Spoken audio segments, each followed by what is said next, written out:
What a brutal warlord chose to do to his captives left even his most hardened commanders in utter disbelief. This is not merely a story of conquest, but of calculated terror that became an instrument of empire.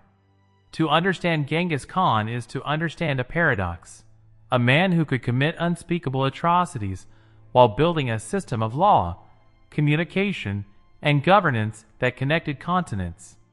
His decisions regarding prisoners were not mere acts of cruelty. They were strategic messages carved into the consciousness of nations, warnings that echoed across generations. The man destined to forge the largest contiguous land empire in history entered the world near the Onon River around the year 1162, born clutching a blood clot in his fist according to legend, an omen of the violence and dominion to come. His given name was Temujin, a word signifying iron, a metal he would embody in both strength and ruthlessness. His birthplace was a landscape of breathtaking beauty and unforgiving hardship, the Mongolian steppe, where survival was a daily contest against nature and rival clans. This environment didn't just shape him, it forged him in a crucible of constant threat. The title, Genghis Khan, would not be his until decades later, a coronation by tribal chiefs in 1206 that declared him the universal sovereign, the ruler of all who lived in felt tents. While Khan simply meant chief or ruler, the meaning of Genghis is debated to this day, variously interpreted as oceanic, fierce, righteous, or just, but in practice it always conveyed absolute, divinely sanctioned power. The Kurultai, the great tribal assembly where he was proclaimed, represented a revolutionary unification. For centuries, the steppe tribes, the Naimans, Merkits, Tatars, Karats, and others, had warred in a ceaseless cycle of raid and counter-raid. Temujin didn't just defeat them. He systematically dismantled the old tribal aristocracy and reorganized society along decimal military lines, breaking the bonds of clan loyalty and replacing them with loyalty to himself and the unit. This was the true genesis of his power, not just winning battles, but re-engineering a society for perpetual war. His early years were a relentless masterclass in betrayal, loss, and survival that would harden his heart and sharpen his mind to a razor's edge. From childhood, Temujin absorbed the harsh, unwritten law of the steppe. Trust is vulnerability, and mercy is often a prelude to one's own destruction. His father, Yasujii, a minor chieftain of the Borjigin clan, was poisoned by Tatar rivals when Temujin was just 9 years old. The event was a catastrophic lesson in political reality. Their clan, seeing the family as leaderless and weak, abandoned them, stealing their livestock, their very means of survival, and leaving Temujin, his mother Holan, and his siblings to fend for themselves on the merciless plains. Holan, a woman of formidable will, became the anchor of their survival. She taught her children to forage for roots, berries, and small game, to fashion tools from bone, and to understand the land as both provider and predator. It was during this desperate period that Temujin may have committed his first known act of lethal violence. A dispute over a small fish and a bird erupted between him and his older half-brother, Bagtar. Seeing Bagtar as a rival for authority and the family's scant resources, and perhaps influenced by the steppe's brutal pragmatism, Temujin, aided by his younger brother Kasar, ambushed and killed him. This act, shocking in its familial brutality, cemented his position as the family's dominant male and demonstrated a chilling willingness to eliminate obstacles with extreme prejudice. In his youth, the cycle of capture and escape that would define his relationship with power began. After his marriage to Borte, a union that solidified an important alliance, she was kidnapped by the Merkit tribe in a revenge raid. Shortly after, Temujin himself was captured by a rival Takiad clan, who enslaved him with a wooden kang around his neck. His escape from this bondage was a feat of cunning and patience.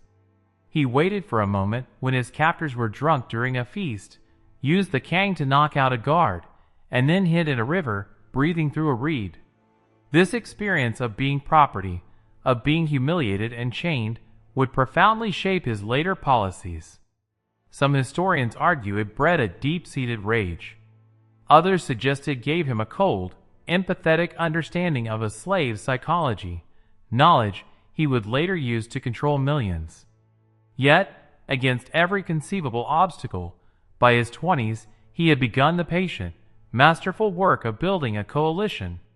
He understood that on the steppe, loyalty was transactional but could be made enduring through shared success and careful cultivation. He started by returning to his father's old ally, Ong Khan of the Kare tribe, presenting him with a gift of a sable coat, a treasure from Borte's dowry. This gesture of respect and submission reestablished a vital patronage. He then cultivated a Anda, a sacred blood brother, in Jamukha, a charismatic leader of the Jadaran tribe. Their friendship, intense and deeply political, would later curdle into one of the steppe's most bitter rivalries. Temujin's early campaigns were not just about plunder, but about demonstrating reliability and generosity to his followers. After a successful raid against the Merkits to rescue Borte, he distributed the spoils equitably, earning a reputation for fairness that drew more warriors to his standard. While others hoarded wealth, he invested it in loyalty. His true face remains one of history's most tantalizing mysteries. For a colossus who reshaped the world, dictating the fate of millions from China to the Caucasus, remarkably little is certain about his personal appearance or private life. No contemporary portraits or sculptures carved during his lifetime have survived, if they ever existed. The Mongols were not a monument-building culture in that sense. Their legacy was written in conquest and blood, not stone. The images we have today, paintings from Persian, Chinese, and later European sources, are speculative interpretations, often projecting the artist's own cultural fears or ideals onto the blank canvas of the Khan's visage. Some Chinese chroniclers, who saw him as a barbarian scourge, described a tall, robust man with a broad forehead, long, flowing hair, and a heavy beard, an archetypal image of rugged, menacing power. The 14th century Persian historian Rashid al-Din, compiling his history decades after the Khan's death, provided the most striking and controversial description: a man with red hair and piercing green eyes. While al-Din never met Genghis Khan and relied on now-lost sources, his account cannot be entirely dismissed. The Mongolian steppes were a genetic crossroads, and such features, while rare, were not impossible among populations with ancient Indo-European contact.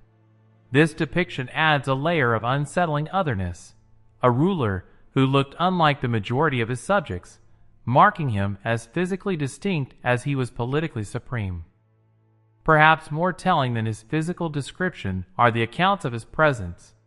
Multiple sources speak of a penetrating gaze that seemed to see through men, a quiet intensity that commanded attention without need for bluster. He was said to be deliberate in speech and movement, a contrast to the stereotypical image of a raging barbarian. This aura of controlled, formidable intelligence may be the most accurate portrait we can reconstruct. He understood the power of mystery, of allowing his enemies and subjects to project their own deepest fears onto the silhouette of his authority.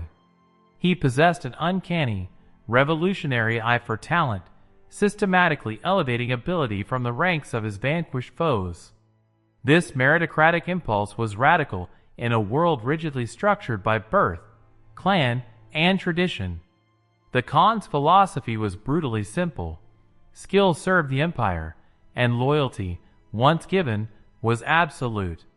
His promotion system bypassed the old aristocratic hierarchies, creating a new military elite whose sole allegiance was to him and the great Mongol state, or Yek Monghol Ulus. The most iconic example of this philosophy emerged not from a council, but from a near-death experience on the battlefield. Around 1201, during the complex wars of unification against the rival Tajik tribe, Temujin's horse was killed by a perfectly aimed arrow, throwing him to the ground and leaving him vulnerable. The battle was fierce, and this could have been his end. When the Tajik were finally defeated, he assembled the prisoners. Instead of indiscriminate slaughter, he demanded to know who had fired the fateful shot. The tension must have been palpable. To step forward was to invite immediate execution. Yet one man did. He identified himself as Jerko, standing with a defiance that bordered on recklessness. He expected death. What he received was a question. "Why did you not hide? You could have remained silent." The archer replied that he was the shooter and would accept his fate, but not through deceit. This raw courage, this adherence to a personal code even in defeat, resonated deeply with Temujin.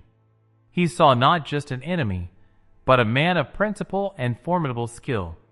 In a moment that shocked his own men, he spared Jerko, praising his honesty and bravery. He renamed him Jeeb, meaning arrow, and welcomed him into his personal guard. This was not an act of sentimental mercy. It was a strategic investment. Jeeb's loyalty, earned through this extraordinary grant of life, became unshakable. He would go on to become one of the two hounds of war, alongside the brilliant Subutai, perhaps the greatest military partnership in pre-modern history.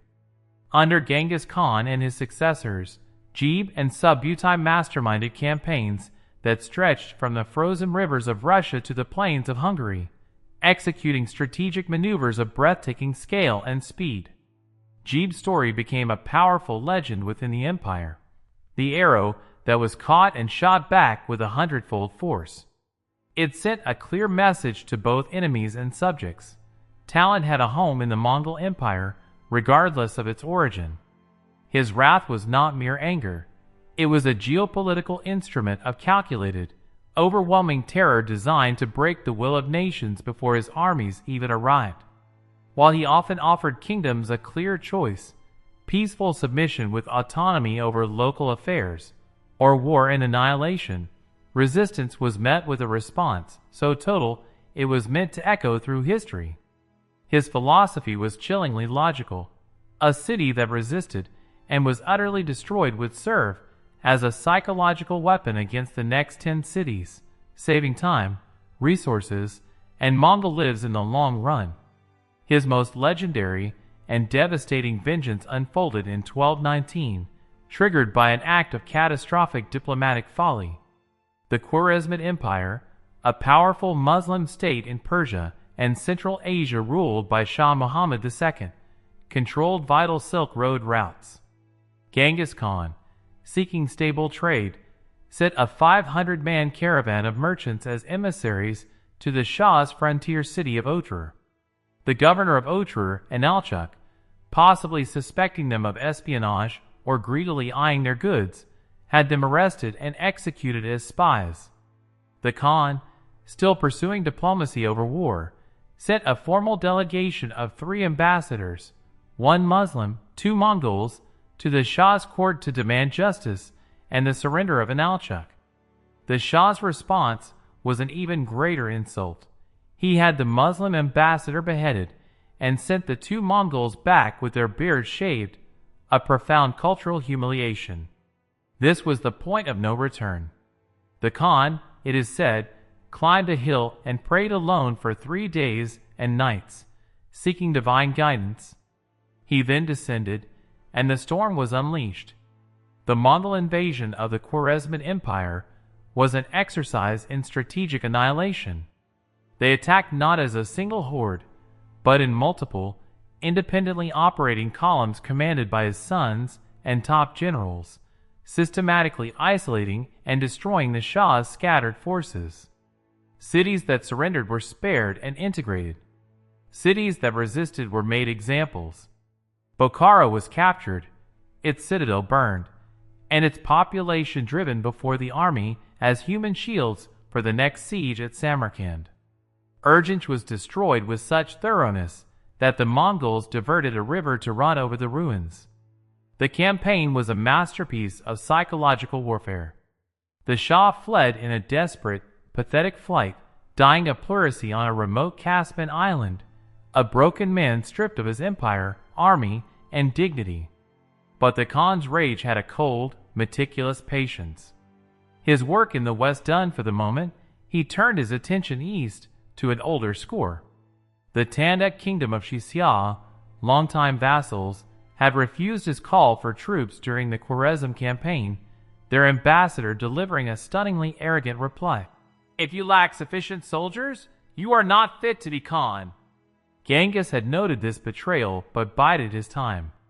In 1226, he returned. The campaign against the Tanguts was his last. After a series of brutal sieges, the Tangut capital was on the verge of falling. The Tangut emperor surrendered, but it was too late. True to his word, Genghis Khan ordered the execution of the entire Tangut royal family. He then systematically dismantled Tangut culture, burning their written records and monuments in an attempt to erase them from history. A final, chilling lesson in the cost of defiance. The human cost of his conquests is a shadow that stretches across centuries, a number so vast it threatens to become an abstraction. Scholars, piecing together census data, chronicles, and archaeological evidence, estimate a death toll of approximately 40 million people during the decades of Mongol expansion under his leadership and immediate successors. To grasp the scale, consider that this represented about 10% of the entire global population at the time. It was a demographic cataclysm with no precedent. In northern China, the Jin dynasty census records tell a harrowing story. Before the Mongol invasions, the population was around 50 million. By the time the conquest was complete, it had fallen to under 10 million. While not all were direct victims of violence, famine, disease, and displacement were massive contributors. The destruction of agricultural infrastructure and the sheer terror that depopulated regions were primary causes. In Persia, the devastation was arguably more concentrated. Historical sources suggest that cities like Merv, Nishapur, and Herat suffered near total population loss, with death tolls for individual cities reaching the hundreds of thousands. Some regions in modern-day Iran are estimated to have taken 300 years to recover their pre-Mongol population levels. The soil itself, in some places, was said to have been fertilized by the bones of the dead. This was not collateral damage. It was a deliberate strategy of economic and psychological warfare, rendering regions incapable of supporting resistance for generations. Paradoxically, amidst this ocean of blood, he erected islands of astonishing tolerance and law. In a stark contrast that defines his complex legacy, Genghis Khan instituted the Yasa, a legal code that, among its many harsh penal laws, explicitly guaranteed religious freedom for all subjects. He declared that all religions, whether Christian, Muslim, or Buddhist, were to be respected, and that their priests, imams, and monks were to be exempt from taxation and public service. This was not born of modern liberal sentiment, but of a cunning, utilitarian worldview. The Khan understood that theological disputes were a potent source of rebellion. By making the state officially neutral, he removed a key rallying point for opposition. Furthermore, he believed that all religions, in their prayers, ultimately appealed to the same eternal blue sky, Tengri, the supreme deity of the Mongol steppe faith. This shamanistic framework allowed him to see different rituals as parallel paths to the same divine power. His personal spirituality was intense and pragmatic. He was deeply superstitious, consulting shamans before major decisions and observing omens meticulously. He would often retreat to his tent on a mountain for days of solitary prayer before a campaign, seeking the favor of Tengri. Yet he was also curiously ecumenical. He held long, detailed discussions with religious scholars from different traditions. He famously summoned the Taoist sage Xiao Chuji, Chong Chun, from China, an old man in his 70s, making the arduous journey to meet him in Afghanistan. For months, they discussed not war, but philosophy, ethics, and the elusive secrets of longevity. The Khan respected the sage's honesty, Xiao Chuji told him there was no secret pill for immortality, only a path of moral living, and granted his followers tax-exempt status. This interplay between boundless violence and genuine spiritual inquiry is the central enigma of his character. He engineered a system of communication and intelligence so advanced it has been called the medieval internet. The Yam, or Urtu in Mongolian, was not merely a postal service. It was the central nervous system of the empire, a logistical marvel that gave the Mongols a decisive strategic advantage. Established by decree early in his reign, it was a network of relay stations, jam, spaced roughly a day's horse ride apart, about 20 to 30 miles. Each station was stocked with fresh horses, fodder, food, and dedicated couriers. An imperial messenger, bearing a peza, a tablet of authority, could ride at a gallop to the next station, swap his tired horse for a fresh one in minutes, and continue, covering up to 200 miles in a single day. This speed was unimaginable in medieval Europe or Asia, where travel was slow and perilous. The Yam's functions were multifaceted. Militarily, it allowed generals on frontiers thousands of miles apart to coordinate campaigns with a synergy that made Mongol armies seem omnipresent. Politically, it enabled the Khan and his administrators in Karakoram to receive intelligence from spies and governors across the empire, maintaining control over a vast territory. Economically, it secured the Silk Road, encouraging trade by protecting merchants who were issued travel permits. Famous travelers like Marco Polo later marveled at the efficiency and safety of this system. Yam was a physical manifestation of the Khan's vision, an interconnected, orderly world where information, goods, and authority flowed smoothly along protected channels. It was the infrastructure of empire, built with the same ruthless efficiency as his armies. His death, like his life, is shrouded in layers of myth, mystery, and deliberate obfuscation, becoming the final act of a man who mastered the art of power through secrecy. The traditional account, recorded in the secret history of the Mongols and other chronicles, states that he died in August 1227 during the final campaign against the Tandets. The cause is usually given as injuries sustained from a fall from his horse while hunting months earlier. Compounded by fever and age, he was likely 65. Other sources, however, weave a tapestry of alternative ends. Some Chinese records suggest he died from an arrow wound sustained in the siege of a Tandet city. A Tibetan Buddhist text claims he was struck down by a Tandet queen during a night assault. The most sensational, and likely apocryphal, Persian account alleges he was killed by a captured Tandet princess, who concealed a small dagger and mortally wounded him during an intimate encounter. The truth is buried, quite literally, beneath one of history's most successful acts of concealment. According to the 13th century chronicler Adam Malik Juvayni, the funeral procession was a death march of secrecy. The soldiers escorting his body back to the Mongolian homeland were ordered to kill every person and animal they encountered along the route, creating a silent, lifeless corridor. Upon reaching the sacred burial ground, most modern scholars believe somewhere in the Kenai Mountains, possibly near the Burhan Khaldan Peak, the elite guard interred him with treasures and sacrifices. They then trampled the ground above the tomb with thousands of horses to erase all traces. Trees were planted over the area, and a river was allegedly diverted to flow over the site. Finally, the soldiers who performed the burial were themselves executed by a separate detachment of executioners, who were then, in turn, killed. The secret died with them. To this day, despite numerous expeditions and satellite surveys, the tomb of Genghis Khan remains undiscovered, a final defiance of history's gaze. He achieved in death what he sought in life, ultimate control over his own narrative. His memory itself became a battlefield in the 20th century, a testament to the enduring power of his legacy. Today, in independent Mongolia, Genghis Khan is revered as the nation's founding father, a symbol of unity, strength, and cultural pride. His image is on the currency, the main airport is named after him, and giant equestrian statues dominate the landscape. This national veneration, however, followed a long period of forced forgetting.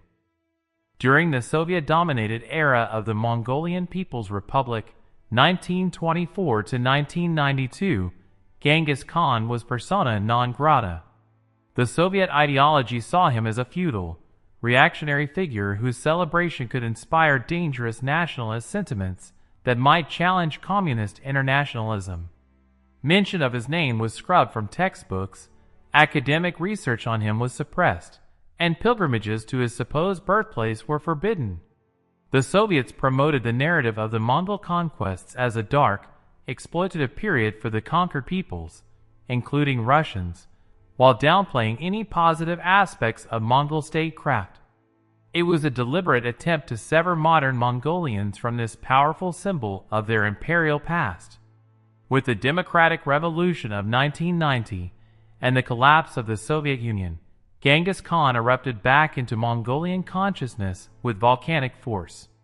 He became the central pillar of a new national identity, a source of immense pride and a commercial brand. This reclamation is complex, involving a selective memory that often emphasizes the unifying statesman and lawgiver while contextualizing the conqueror within his era. The journey of his memory, from forbidden name to national icon, proves that his influence extends far beyond the 13th century. He is a figure who can be suppressed, debated, and reinterpreted, but never ignored. A conqueror so formidable that an entire modern superpower felt compelled to try and erase him from the minds of his own descendants, only for him to return stronger than ever. If you found this deep exploration of history's most complex emperor compelling, please like this video. It provides crucial support to our channel, Winds of Thought, enabling us to continue bringing you these thorough, nuanced journeys into the minds and machinations that shaped our world. The story of Genghis Khan is a stark reminder that history is rarely about simple heroes or villains, but about the immense, often terrifying, impact of human will when coupled with ruthless vision. What other figure from the crimson pages of history walks this fine line between monstrous tyrant and visionary architect, and deserves such a deep re-examination?